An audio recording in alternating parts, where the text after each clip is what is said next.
Dzień dobry, nazywam się Kaja Klimek, a to jest konkurs filmów krótkometrażowych na Festiwalu Filmów Fabularnych w Gdyni. W tym roku 27 filmów w konkursie i 27 rozmów z reżyserami i reżyserkami tych filmów. A dzisiaj moim gościem jest Damian Kocur, reżyser filmu Dalej jest dzień. Dzień dobry, Damian. Tak się przywitam z Tobą oficjalnie. Dzień dobry, Damian. No nie będę ukrywała, my się już dosyć dobrze znamy, wielokrotnie rozmawialiśmy o Twoich filmach, więc takie formalne przywitanie to powinnam zostawić jednak w domu. Cieszę się, że znalazłeś dla nas czas i cieszę się, że kolejny Twój film jest w konkursie w Gdyni i że możemy znowu porozmawiać. Ale my się znamy, my już rozmawialiśmy, ja znam Twoją receptę na kino i Twój pomysł, jak opowiadać historię, ale zróbmy taki mały eksperyment. Powiedz trochę o swoim pomyśle na to, jak opowiadać historię, tak jakbyś opowiadał to człowiekowi, który nigdy wcześniej o Twoich filmach nie słyszał i to jest pierwszy, który widzi. No to chyba tak najprościej, jak mógłbym to wytłumaczyć i o tym opowiedzieć, to jakby wychodzę z trochę innego założenia niż się klasycznie jakby myśli o filmie, jak się robi filmy. To znaczy w takim klasycznym podejściu do myślenia o filmie i do jakby sytuacji, gdy się wchodzi w ogóle na jakiś pomysł, no to jest jakby wyjście od story, nie? Myśli się po prostu o historii, później się ją po prostu spisuje, później się ją fotografuje, szuka się aktorów, a u mnie ten proces jest wygląda troszkę inaczej, to znaczy ja raczej wychodzę od bohatera i od jego story, w sensie od tego, co ten człowiek ma w sobie i konfabuluję oczywiście, bo robię filmy fabularne, ale nie dokumentalne, więc te historie są wymyślone przeze mnie, tylko że one są oparte w jakiś sposób na jakiejś takiej konstytucji tej postaci, z którą pracuję. No i w związku z tym, że to są ludzie, od których wychodzę, no to są najczęściej są ludzie, od których wychodzę do pisania story, to są najczęściej aktorzy nieprofesjonalni. Chociaż poprzedni film, który też miałem na festiwalu w Gdyni, to był film, którym zagrała główną rolę Rosalia Mierzicka, aktorka zawodowa, natomiast ona grała jakby też samą siebie, więc też trochę jakby wpisywała się w ten taki schemat pracy mimo wszystko z nieprofesjonalnym aktorem, nie? Bo ona nic nie musiała, nie tworzyła żadnej kreacji, tylko po prostu była jak gdyby wraz ze swoim synem tworzyła po prostu taki duet. Więc tak, no jakby tak z grubsza to wygląda w ten sposób. Dzięki. Stwierdziłam, że tak trochę przyeksperymentuję z Tobą, bo mogę sobie też na to pozwolić. I na początku, tak jak sam powiedziałeś, są ludzie. I tutaj mamy Pawła i Mohammada. Na ile Ty tworzyłeś te historie w tym zestawieniu między nimi i jak właściwie ten pomysł tutaj zagrał, żeby tych dwóch ludzi, nazwę ich po prostu ludźmi, niekoniecznie bohaterami jeszcze, ze sobą zderzyć i jak to się właściwie rozwijało na przestrzeni pracy nad tym filmem? Opowiedz nam coś o tym też. To znaczy, to jakby trochę myśląc, znaczy idąc tym takim tym ciągiem logicznym, którym się posługiwałem do tej pory, w tym sensie jakby tworzenia tej historii na podstawie bohaterów, no to tutaj to trochę zadziałało, a też trochę i nie, bo przyznam szczerze, że w przypadku akurat tego filmu to prawda wiedziałem, kto będzie głównym bohaterem tego filmu, jakby wokół niego trochę pisałem tą historię. Wiedziałem, jaka postać ma być tą drugą postacią, czyli tego imigranta. Mniej więcej sobie go wyobrażałem, natomiast później w czasie poszukiwania tej osoby, która miałaby odegrać tą postać, po prostu trafiłem na człowieka, który kompletnie nie wpisywał się w to moje wyobrażenie o tej postaci, natomiast okazał się, przepraszam, muszę tu kontrolować jednym okiem mojego łobutarskiego psa,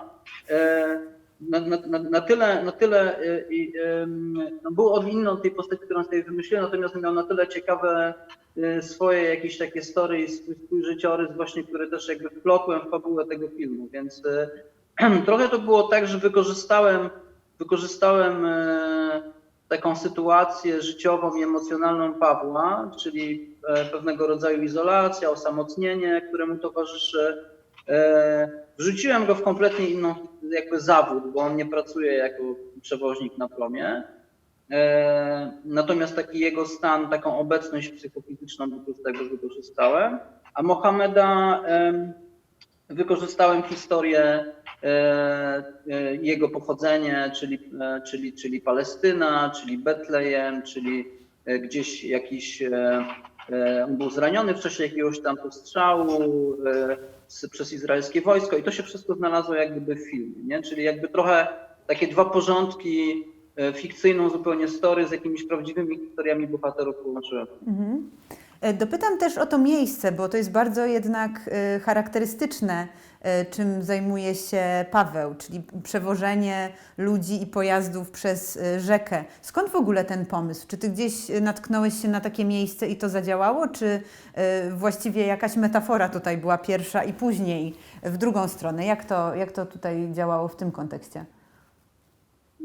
To znaczy, jak gdyby dla mnie zawsze pożywką do tworzenia jakiejś rzeczywistości filmowej jest po prostu rzeczywistość i później ona się metaforyzuje oczywiście, bo film jest sztuką, więc w sztuce się wiele rzeczy metaforyzuje, ale nigdy to nie jest jakieś super intencjonalne. Natomiast jakby tutaj to wyszło od tego, że ja byłem wtedy w Amsterdamie, odwiedzałem znajomą i popłynąłem sobie takim promem na taką wyspę, gdzie jest Muzeum Filmu. Wiem dokładnie, fajne. którym promem, wiem, które muzeum. Pięknie tam jest faktycznie, to jest mocne miejsce i mocne przeżycie, kiedy się odwiedza to muzeum fajne, też.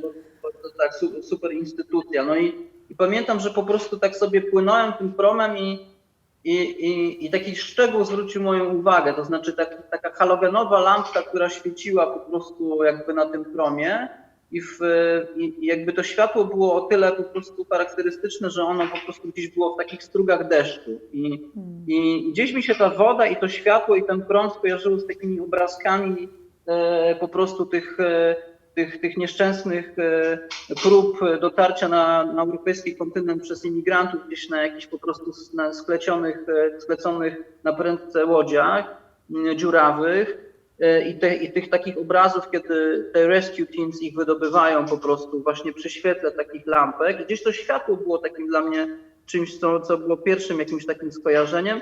No i ja później zastanawiałem się po prostu, znaczy tak, trochę mnie to uruchomiło, a później się zastanawiałem, czy są takie miejsca w Polsce, gdzie się ludzi też... no oczywiście takim dla mnie dość upiornym porównaniem było to, że ja po prostu sobie pomyślałem, że ja sobie tutaj po prostu bezrefleksyjnie przepływam na drugą stronę tej rzeki czy kanału, a w tym samym czasie ludzie gdzieś tam kilka tysięcy kilometrów dalej po prostu giną przy takich samych próbach pokonania jakichś tam akwenów wodnych. No i zastanawiałem się później, czy w Polsce są takie miejsca, gdzie są takie po prostu promy. Zrobiłem research, okazało się, że że jest ich bardzo niewiele, bo w większości oczywiście miast zostały wybudowane mosty i stąd po prostu pomysł na to miejsce i oczywiście ta rzeka też się metaforyzuje, ale to już jest jakby efekt takiego działania, które... Tak, no. Jasne. Dzięki za tą opowieść, bo faktycznie pokazuje mocno, jak działa inspiracja, że to może z jednej rzeczy przez skojarzenie przejść do czegoś innego i później trafia na ekran. To, co mówiłeś o tych strugach deszczu i o tym świetle, też kieruje mnie w stronę, sprawdź tylko, czy piesek dobrze, bo żeby Nie, się... tak, Wszystko dobrze? Zjada mi obiektywy, ale to na razie nie doszarpał się do wnętrza torby. Więc... Jak będziesz potrzebował ratować, to żaden problem. To potraktujemy jako efekt specjalny w naszej rozmowie i ingerencję sił wyższych. Ale to, co mówiłeś o świetle i to, co mówiłeś o tych strugach deszczu i szarości, też mnie skłania do zapytania Cię o to, skąd wybór tej czerni i bieli? To jest takie pytanie, które być może brzmi jak pytanie pięciolatki, ale akurat w Twoich filmach jest jednak zawsze kolor. I to jest taki sposób, którego Ty się do tej pory trzymałeś i to jest dosyć mocna zmiana, więc chciałam Cię zapytać o to, jak to tutaj zagrało i czy to było od początku jasne, że ten film będzie właśnie czarno-biały? To było, tak, to prawda, to jest pierwszy film w ogóle czarno-biały, który zrobiłem i to od początku było założenie takie, że to ma być czarno-biały film i ta decyzja nie była decyzją estetyczną, taką stricte, tylko wynikała po prostu z takiego myślenia o tym, że ja chciałem tą historię trochę zuniwersalizować i po prostu wrzucić ją w taki czas, kiedy nie wiadomo tak naprawdę, kiedy się to dzieje, czyli przez takie zabiegi operatorskie, scenograficzne trochę i ten świat jest taki archaiczny. bo jednocześnie jakby ta historia jest historią imigranta, ale jakby zdałem sobie sprawę z tego, że historia się powtarza i że tak naprawdę tymi współczesnymi, znaczy tymi imigrantami sprzed kilkudziesięciu lat w Polsce, którym się utrudniało życie i których się... Przepraszam, Krepel, chodź tutaj, bo teraz mi nie papiery. Nie, no jasne, obiektywy ważne. Miałem takie wrażenie, że jak chodziłem na te protesty takie pod ambasadą Węgier, kiedy Orbán wprowadził takie ustawy wskazujące ludzi za pomoc imigrantom, nielegalnym uchodźcom, nielegalnym imigrantom, to mi się to niestety skojarzyło z latami 40. po prostu z ukrywającymi się w Polsce Żydami i tymi Polakami, którzy albo pomagali im, albo nie. Ale generalnie no też wtedy było takie dość potworne prawo, no dużo ostrzejsze niż teraz europejskie, no bo te czasy już nie wrócą, mam nadzieję. Natomiast gdzieś ten link był taki bardzo wyraźny i upiorny. No i stąd i też tytuł tego filmu jest trochę trawestacją książki Dalej jest noc pod redakcją Barbary Enkel. To była taka książka, która była dość głośna w Polsce i opisywała właśnie te sytuacje. No to były po prostu historie ludzi, którzy się wtedy gdzieś tam chowali i uciekali, polskich Żydów. Więc to stąd wynikała ta decyzja o tym, żeby ten film po prostu przez te zabiegi właśnie czarno-białych zdjęć stał się jakąś taką bardziej uniwersalną opowieścią i jakby żeby go powiedzieć w takim niedoczasie trochę, nie? Że tak nie wiadomo, czy to są... Ciężko powiedzieć, co to jest za moment. Tak na dobrą sprawę tylko w tej telewizji, którą on tam ogląda na początku wiemy, że to jest współczesność, ale tak naprawdę na początku wydaje nam się, że może to są lata 60., może 50., cholera wie, kiedy to jest, nie? Więc jakby tak. Jasne, to widać w tym filmie, że to jest taki bezczas. Ja nawet o tej Czerni i Bieli myślałam nawet nie tylko w kontekście przeszłości, ale też takiej przyszłości, oderwanej już jakby od naszego doświadczenia tu i teraz. Nawet bym poszła dalej w taką stronę świat apokalipsy jako świat bez koloru. Takie myśli też mi chodziły po głowie, kiedy oglądałam Twój film, więc to jako widzka mogę powiedzieć, że to działa w taki sposób, że człowiek się zastanawia, kiedy to właściwie się dzieje i że może się dziać w każdym danym momencie historycznym i to jest przerażające właściwie. Ale chciałam Cię też zapytać, bo zestawiasz swoich bohaterów też na poziomie języka. Oni się niby ze sobą nie są w stanie dogadać, ale jednak są się w stanie ze sobą porozumieć. Nawet w opisie filmu jest napisane, że wreszcie pojawia się ktoś, z kim Paweł może porozmawiać i to jest trochę paradoks całej tej sytuacji. No ale co Ty myślisz jakby o tym spotkaniu właśnie dwóch światów, dwóch zupełnie różnych bohaterów o dwóch różnych historiach, którzy na dodatek się ze sobą językowo nie są w stanie skomunikować? Gdzieś tutaj czuję, że czai się jakiś komentarz też z Twojej strony, więc gdybyś mógł nam coś o tych językowych przebojach też na planie powiedzieć, bo nie wiem, czy oni się w ogóle byli w stanie skomunikować, czy językowo również pozakadrowo nie. To jest dla mnie bardzo interesujące. No, nie byli w stanie się skomunikować, dlatego że Paweł nie mówi po angielsku, a Mohamed nie mówi po polsku. I z tego wynikały przeróżne po prostu zabawne sytuacje na planie. Ja mam taki sposób na pisanie scenariuszy i myślenie o filmie, że ja w ogóle nie piszę dialogu, bo zawsze wydaje mi się, że to jest ciekawsze, to jest ta relacja, która się tworzy między ludźmi na planie i to z tego wynika, a nie jakby jakaś taka koncepcja na tę relację na poziomie tekstu. Więc po prostu postawiłem ich naprzeciwko siebie i obserwowałem, jak oni będą w stanie się porozumieć. No i z tego wynikały różne takie zabawne sytuacje językowe, których ja bym w życiu nie napisał. Albo napisałbym, ale pewnie po wielu miesiącach jakiejś wytężonej pracy intelektualnej, a to się po prostu wydarzyło. Więc jakby sam byłem ciekawy, bo tak wracając jeszcze do tego pierwszego pytania, w ogóle dlaczego ja tak robię filmy, to dlatego, że po prostu mnie nie interesuje w ogóle fotografowanie tekstu, tylko robienie filmu, a dla mnie robienie filmu to jest jakby obcowanie z ludźmi w danym momencie, w jakichś relacjach, w jakichś takich w ogóle dziwnych właśnie, znaczy tym, co się dzieje po prostu w danym momencie między ludźmi, którzy się pojawiają przed kamerą. Obserwacja tego, uczestniczenie w tym i byłem sam ciekawy bardzo i dla mnie to była jakaś podróż po prostu też nieznane, dlatego pozwoliłem sobie na taki eksperyment. Nie? Znaczy można sobie na niego pozwolić, kiedy masz po prostu, nie masz producenta nad sobą, masz nieograniczoną ilość czasu, masz super tanie zdjęcia, bo jesteś 4 osoby na planie i wtedy można sobie pozwolić na takie tworzenie kina, jakie na przykład, nie wiem, robi Pedro Costa. Bardzo lubię Pedro Costy filmy, bo one są właśnie robione w taki sposób, że on dosłownie za pomocą kilku osób wchodzi w życie jakichś ludzi i to obserwuje. Więc no w ogóle jakby zderzenie ludzi, którzy nie rozumieją się nawzajem, a próbują się dogadać, jest bardzo ciekawą w ogóle do obserwacji. Zdradziłeś mi, znaczy wiemy też o tym, bo to było opublikowane w mediach, że pracujesz teraz nad filmem pełnometrażowym. Nie będę pytała o niego, bo nie chcę nic o nim wiedzieć, zanim go nie zobaczę, ale trochę tak myślę, że to jest, czy to będzie dla Ciebie pożegnanie w ogóle teraz z filmem krótkometrażowym i czego właściwie te wszystkie rzeczy Cię do tej pory nauczyły i czy w ogóle czujesz, że film krótkometrażowy dla Ciebie jako reżysera cały czas jest otwartym potencjałem? Zadam Ci to pytanie, bo po prostu jestem tego ciekawa. Zapytałabym Cię, jakbyśmy się spotkali o to, a mam okazję tutaj, więc niech świat to usłyszy też. Nie interesuje mnie robienie filmów narracyjnych, krótkometrażowych. Uważam, że to jest w ogóle, że o ile film krótkometrażowy to musi być to jakiś eksperyment formalny, w sensie to naprawdę musi być, to jest przede wszystkim kino krótkometrażowe, które sobie radzi festiwalowe, to nie są historie, tylko to są koncepty, bardzo dobre często, ale no niestety mam wrażenie, że taka klasyczna narracja w filmie krótkometrażowym rzadko kiedy jest doceniana.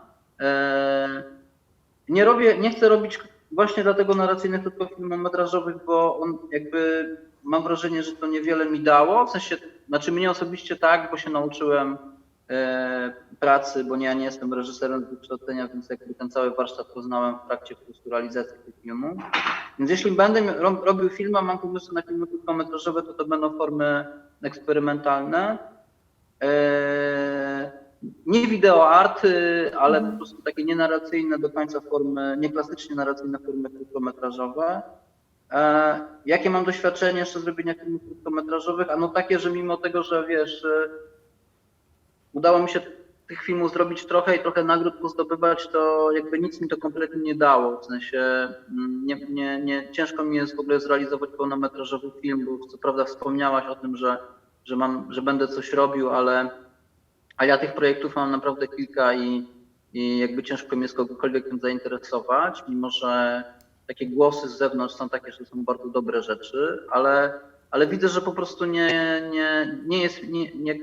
wiem, mam jakąś trudność w ogóle z dotarciem do producentów, mimo tego, że jakby trochę tych filmów zrobiłem i wydaje mi się, że jakimś jestem tam gwarantem jakiejś jakości jednak tego, co powstanie.